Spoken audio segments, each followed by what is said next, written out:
On this special edition of The It Factor, we take a look at the Hank Stewart Foundation's 2018 White Linen Affair. The White Linen Affair is a weekend cultural event filled with art and entertainment. Local and national celebrities join forces to help raise money for the Hank Stewart Foundation. Hank sits down with the co-founder and executive director of the Hank Stewart Foundation, Gwendolyn Mason, and Chief Executive Officer of Dekalb County, Michael Thurmond, to discuss their journey to achieving success, overcoming hardship, and serving youth. Hello, my name is Hank Stewart, and I'm excited to be sitting in this chair with a friend, a mentee, and a mentor. How can he be a mentee and a mentor? Because when I'm watching him, I'm also the mentee, and he's also my mentor. So it is with great pleasure and pride that I'm sitting here with a man who I know has it. CEO Michael Thurmond. How you doing, young man? I'm good, Brother Hank. Look, I'm so excited. I actually, you can hear all the noise behind us because It's the White Linen Affair, and we got a lot of young people in the room, and we got a lot of adults in here. And I said, I would love to be able to get my mentor on the AIB. And so I called, AIB and see if they could come out here because I had you as a speaker. You have that it factor. I can say a couple things, like one being you fixed the DeKalb County schools, you're fixing the DeKalb County government, you were a legislator, you have been so many things. Where did it all start? I know you talk about your father and how just being a man. Is that where it started? Well, first, Hank, let me thank you for the outstanding work you're doing with our young people here. The excitement just feels good. You can hear it in the background. The young people are phenomenal. 300-400 young people here today learning about careers and life and how to make better decisions. Just thank you, my brother, not just for today, but all you've done for this state and even for our nation. Thank you. Now, that's about you, though. You got it. You got it. Well, it's people like you inspire me, to be quite honest with you. Through your work, your poetry, and just your commitment. What I say to folk, the brother's heart is pure. And those are the type of things that inspire me. Of course, my family, my father in particular, who I talk about a lot, man who had no formal education, but today is still the smartest man I ever met. Wow. He was a hard worker, loved his family, dedicated himself to my mom and my brothers and sisters in providing a way for us, education and otherwise. One of the things that I love about you is that you always acknowledge, I've seen you walk into a room and forget about the dignitaries. You want to shake hands with the wait staff. You want to shake hands with the janitors. You want to shake hands with the bus drivers. You have a heart for what God called the least of these. And I thank you. And I don't think they're least because of their job, but just because of what they do and where they are. Where did that all start from? Through my parents, my mother in particular, and having been there. I mean, when I think about it, the people you just mentioned are the people who would have been my relatives and the people I knew most. And, but for the grace of God, go I. And in order to truly, I think, respect God and to be a good servant, you have to be cognizant and sensitive to the least of these. Yeah. And many people work in our society who do great things and important jobs for small salaries. And the least we can do is acknowledge them and acknowledge their service. And I think one of the things that I respect so much about you is that your integrity. Your integrity is there, and people know that you're going to make the right decision and do the right things. Can you talk to our listeners really about where that integrity? I know you talk about your father, and talking about integrity and what that means to you as a legislator, because it seems like we lose that sometime in that role. Well, that's the most important thing, and I've often said, no matter what position I take or I achieve, I want to walk away at some point with my integrity intact. And, it's about putting materialism in its proper place. I think ultimately, at the end of the day, you have to be able to look yourself in the mirror, win, lose, or draw, and I've done both, and all three. But if I can look myself in the mirror and be proud of what I see, whether I succeeded or failed, is irrelevant. But I mean, I heard you talk to the young people about that you've lost a couple of races. I remember when you first came out, you lost a couple of races.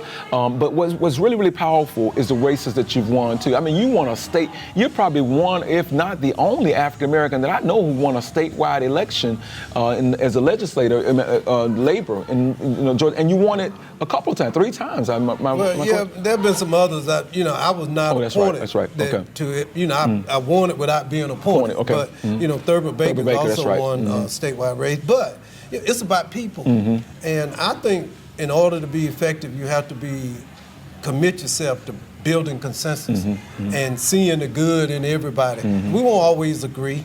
But at the end of the day, we have to be respectful. We have to be a coalition. What I see here today, the Hank Stewart Foundation is about coalition building. You have entertainers and business folk and private sector people and the rich and the poor, the high and the low, all working together for a common cause. And that's what I want my politics to be about. I want to be a bridge. And over that bridge, I think at the end of the day, we can build consensus and solve some of the major problems that we face in our society. Now, here's, and this is a driving question. What continues to drive you? Because when you really don't have to do this right now. I mean, you're a successful lawyer, an attorney. You've done great work in legislation. There's a whole lot of jobs out there with your name on it. You fixed the school system in DeKalb County, took it from a $12 million deficit to a $92 million surplus. You look at DeKalb County government and what it's doing now. It's actually more sovereign now than it's ever been. You could really sit back and say, okay, you know what? I'm going to make my money now. What continues to drive you to be the servant that you are? I've been blessed. Okay. And you and I have talked, grew up in a home until I was 16 that didn't have no running water. My father couldn't read or write. So the things that have been delivered into my life have been a blessing. So you have to share the blessing. And at the end of the day, and I've told my wife this, when that day comes, I just want people to be able to say, not that he succeeded, but at least that he tried. It's what we talked about with the kids today. That ultimately all you can do is do your best. And I want to do my best to try to improve life for as many people as I can while I had the opportunity to exist here on this earth. There's an article that I read not too long ago, Mr. Thurmond, that said the average person gets 30,000 days in a lifetime. 30,000, and I decided to do a little math and found that the 30,000, if you divide 365, that's 82 years, and which means at 54 years of age, if I live to be what the desired that age is, I got more yesterdays than tomorrows. Yes. What would you tell your younger self now? What would you say to your younger self today? I know you got a lot of successes, but what would you tell your younger self today? Don't fear, be not afraid, is what God said to Joshua, is that be not afraid because I'll be with you always.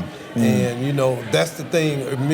Throughout the early part of my life, I was fearful. I was fearful that I wouldn't be successful. I was fearful that I might end up back in the sharecropper shack because you never know. But you have to put your faith in God and just believe that he will deliver you in the most trying of times. And then to recognize there are going to be setbacks and disappointments, and just prepare yourself for that. Learn from your mistakes, but don't dwell on them. One of the challenges, I thought you had to be perfect to be good. You really don't have to be perfect to be good. And the world is here in many ways for imperfect people to do great things. So you don't have to be perfect to be good. Elaborate a little bit on that. You don't have to be perfect to be good. Well, because when I was young, I didn't know. I thought my teacher never went to the bathroom. I didn't think they even had to take a shower. You know how it is when you're growing up, right? I didn't know. I thought all politicians were just perfect people, perfect husbands, perfect wives, perfect uncles. I didn't know that many of the people who I emulated had flaws, and that they in themselves were not perfect. Then you don't have to be. What you have to really be is honest about yourself. Try to improve yourself as much as you can, but understand that the reason we worship the God that we do, that he recognizes that we are imperfect people, that we're going to sin, we're going to fall short. And that's why we have grace. That's why the New Testament follows the Old Testament, because grace is so important for human beings. From the failure. Yeah, from the failure. But for that, we would all be doomed. So that's the power of the New Testament. Ooh. Look, I love talking to you. I mean, I give you credit for a couple of things that I stole from you. You know, I do. I give you credit for at least 2 or 3 times. And me, you. And that train running both directions. At least 2 or 3 times, and it becomes mine. You know, I love what I love about you, Mr. Thurmond. I absolutely love it, because I study. I got some mentors that know they're my mentors, and some that they don't know, but I watch them. You're one that you are, and I watch you. You know, you got the Dr. Lowry, you got the Dr. C.T. Vivians, and the Cameron Madison Alexander. You're in that level with me, and when I watch you, the thing that moved me the most is your ability to take things and regurgitate it biblically, like you just did. You talked about with Josh and made it layman's term, and so in college you were your major was philosophy, religion, right? Yes. So you mastered it, and you've incorporated it into the politics piece of it. Am I correct? Oh, it's helped my life tremendously, and I had a focus in world religion. Okay. So it helped me to become more respectful of all people, whether they Hindu, Muslim, Catholic, Jew. It makes me respectful. And I was thinking just last night, I want to buy a prism, because I had this idea about a prism. You know, if a beam of light passes through a prism, it exits in many different colors. And the Word of God is there, and is one light. When it comes in. When it comes in, but it becomes Yahweh, it becomes Allah, and it becomes many different gods.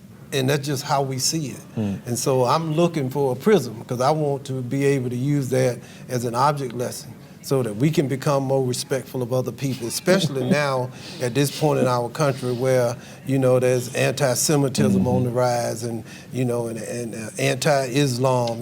We have to love everyone, because it's really just one God. Right. Seen through many different eyes. Many different eyes. What is next? I know you ain't have to announce that you're going to run for governor or you're going to run for, Senate, but what's next? Well, I'm at an interesting point in my life. I reached a point where you begin to look back and wonder, how you got over.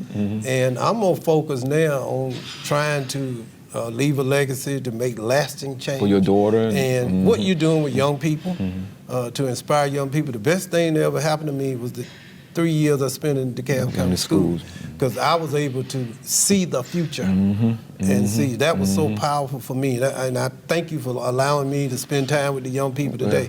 That energizes me. We were with our interns yesterday. So you look into their eyes and you can literally see the future. 102,000 that you had. But your parents and my parents and grandparents, what distinguished them, because oftentimes they had no education, they had small jobs, big that paid small salaries, but what distinguished them was they had generational vision. My daddy could see inside the law schools that he never attended. He could see inside the colleges. He could see his granddaughter graduate from Harvard this year. And I'll tell this story, and that's the link between them and us. I had my daughter, I had this check. My daddy couldn't read or write.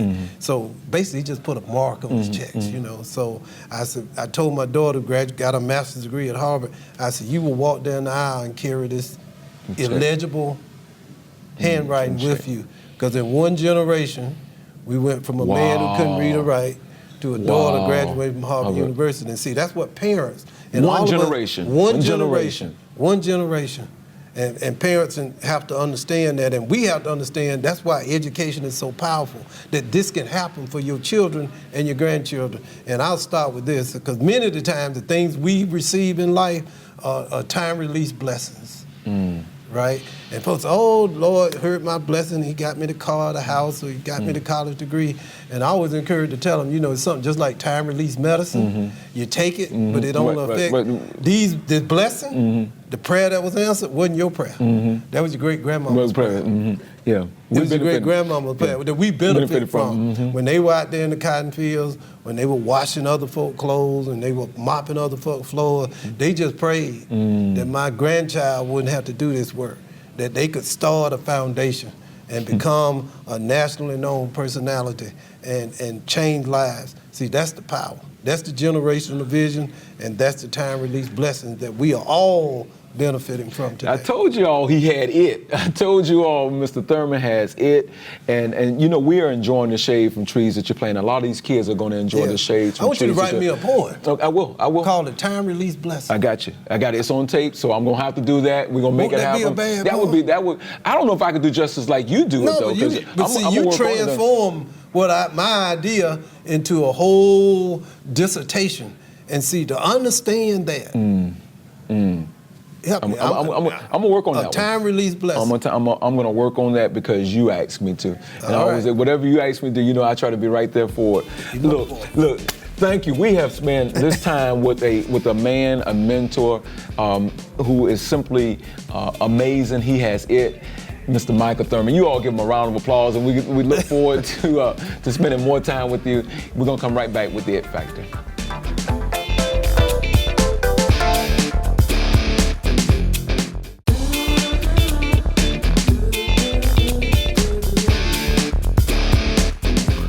I'm so excited to be sitting here next to a young lady that has it. And I know she has it because I know her very well. She's on the national board for Delta Sigma Theta over there with Arts and Letters with the one and only Dr. Janetta Cole. She's also the executive director and co-founder of the Stewart Foundation. She's very active in her church. She really just has it. Ladies and gentlemen, I want you to welcome to the It Factor, Miss Gwendolyn Mason. Gwen, how you doing? I am well. And Excellent. yourself? I'm doing extremely well. I'm excited. I'm excited because I know you have it because you helped me to have it and all the things that we do. So we're going to talk just a little bit about, first of all, when did you recognize that service was so important to you? You know, being the eldest of 6, it naturally comes with a service mentality. Because in that capacity, when mom and dad aren't there, or even when they're there, the expectations are, and you're always told, your sisters and brothers are watching you. You need to care for your sisters and brothers. You need to make sure their homework is done. You have to help us with them. So service was absolutely imperative. And so as I grew up, I even looked for more service opportunities through high school programs, through programs like CETA, if some of you remember those work programs and et cetera. But giving back has always been a great passion of mine because I recognize that everyone is wearing something on their chest that says, make me feel special. So you make an individual feel special by doing something for them. So that started my love and thrust for service, and therefore, naturally, being that adamant about service, I joined, I became a member of Delta Sigma Theta Sorority Incorporated because it is about service and sisterhood. And then you and I came together, and our passion around our community, our people, making a difference, serving the least and lost, just really came together very, very nicely. And of course, I'm sure you remember when we did the breast cancer walk. Something that's very important to both of us. It is. It is. We raised over $100,000 for that venture. So that worked out beautifully. And now 13 years in the foundation and all the work that we've done for our young people, yeah, it's pretty near and dear. Okay, well, let's go a little bit deeper because not only do you know service, you are service. You've taught our young people in the Stewart Foundation to be, service-minded. Why is that? Why do you think that's so important today? Why? It's important today because no man is an island alone. No man is on an island himself. And what we do, especially during our work, and we say, our community service quarter, of which we call our soul-wrenching quarter, because if we can change the feeler and the thinker of a child very, very early on and create a passion within them to give back, that is going to yield us a harvest over time that would be substantial. So if they start feeling good about doing for someone else, the more and more they want to do it. So that's the type of thing we want to put in their space. We want to make sure that they are a part of. So that's why we do Antioch Feed the Homeless and Hungry. That's why we actually go to Gilgal and we do the program for the substance abuse home for women. That's why we go to the elderly care and sit at their feet and spend time with them and doing a big celebration with them. So each of those young people have an opportunity to give back, because it really is a great thing to give. So they really understand that any of the youth that you talk with within the Stewart Foundation, they now get it. You know, one of the things that I'm really impressed with is your ability to keep pushing no matter what the obstacles are. You just came through a major challenge about a year and a half ago, and you know, I'm gonna let you talk a little bit more about that, because you're writing a book on it, you know, on courage and persevering and fighting and keeping on. You are a breast cancer survivor. I am. And so let's talk about it. Let's talk about that. You know, I'm a breast cancer thriver. And I thrive from because what I recognize is with life, you know, you don't choose your crosses to bear, but we all will have them. But it is not about the ones that you get, but it's about that which you do with that which you get. And God has given us this incredible spirit to just continue to press forward. So, you know, it may knock you down, but you get right back up. And the beautiful thing about it is, during those trials and those tribulations, and what I found was, gosh, my unit is so great. My family is so supportive. My friends are exceptional. My Stewart Foundation family was right there every step of the way. That's how you really get through it. Really having a good, strong support system. Oh, please no, breast cancer can't keep a good woman down. It just won't happen. And you know, you came through breast cancer. I won't say like some people come through a cold, but you ate it up and kept on moving. We saw you. I remember doing the surgery and the time that you were up and out. I mean, it was a very short time, and your surgery was a double mastectomy. Am I correct? That is correct. So you want to talk a little bit more about that? How you were able to, you know, keep on? Because the reason why, there's somebody looking at us today who's thinking about quitting, and you didn't quit. You don't look like what you've been through. You know, and I want them to find some encouragement in what your struggle, your challenges was in coming through breast cancer. It really was operating off the Word of God that tells us that He will never leave us nor forsake us. And when He says that, it is so absolutely wonderful when He comes and He gives you His rhema word, when He speaks to your heart, when He speaks to your spirit, and lets you know even before the adversity comes that He's already there. So He had already put in my spirit a couple of weeks before getting the diagnosis. He wouldn't allow me to come up from prayer time unless I said the following: Father God, I may not understand, but I trust you. And every single day that was the case until I got, unbeknownst to me, this diagnosis. So when I got it, I said, ooh, Father, I don't understand, but I trust you because I know you've got a plan, because He is the master orchestrator.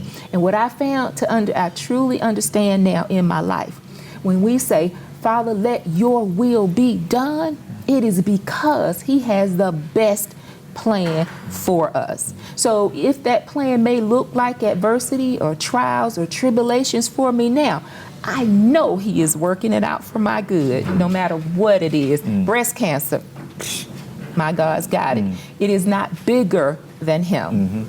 Well, you have been an inspiration to, like I said, to so many, to me, I know to the foundation. Mentorship.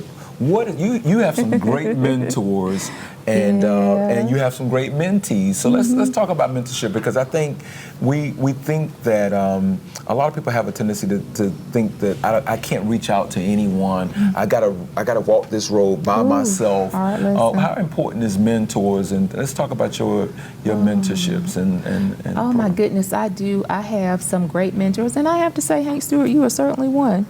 of my mentors. I do remember when you and I first met, and we had a conversation about this speaking road, and you began to mentor me, and then that's how we ultimately end up doing the breast cancer walk. So your inspiration, your mentorship has been powerful to me.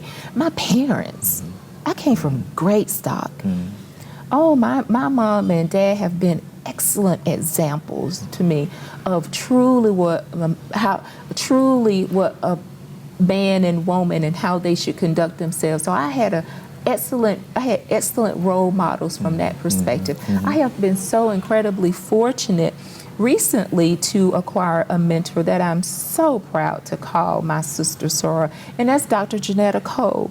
She is such an inspiration to me, and I am truly blessed to be dwelling in her presence. But it is so crucial to be able to learn from another individual, to be able to go through and disciple and see that thing which is good in them, and you want to grab hold of that, and that is that which you want to flourish and grow within yourself.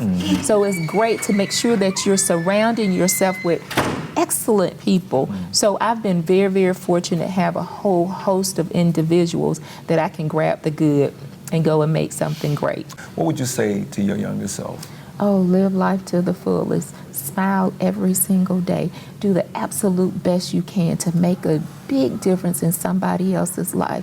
Know that every individual that you come in contact with wants to feel great about himself or herself, and you're the catalyst to be able to make them feel that way, because people don't care how much you know until they know how much you care. So showing that care, it doesn't take a whole lot. You know, it doesn't take much to smile at an individual or take time when you ask them how they're doing to stop and wait for the answer and truly be able to assist. Yeah, because a lot of people, they ask you how you doing, they keep on moving when they ask you. So it's almost like, well, why did you ask me how I'm doing if you're not going to sit there and wait for my response? So, you know, I think that's the one thing that people will say about you is that nobody's ever questioned if you care.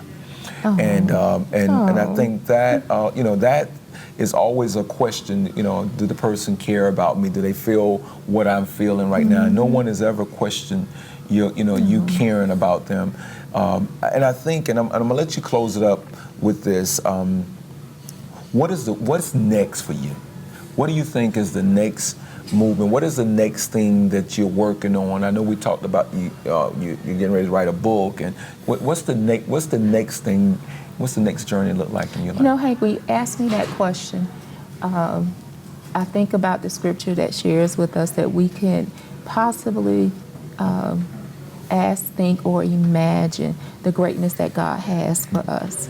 And where He has me now, I would have never, ever thought that were to be the case. So I'm so glad that I'm in a total surrender phase in my life, and surrendering to God so that He can move me, take me, place me where He has chosen for me to be, because I love having Him to lead, guide, and direct my path. I don't think I could choose anything higher than that which He has chosen for me. So I'm going to take this role, and I'm going to soar as He has chosen for me to soar, and excited about that which He has to come. Ladies and gentlemen, Ms. Gwendolyn Mason, I told you she has it.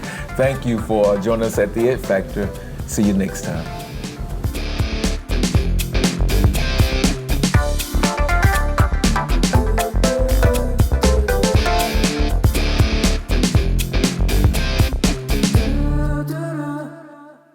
Thanks for watching. Go to AIBTV.com/donate to support programming like this. Your contributions may be tax deductible.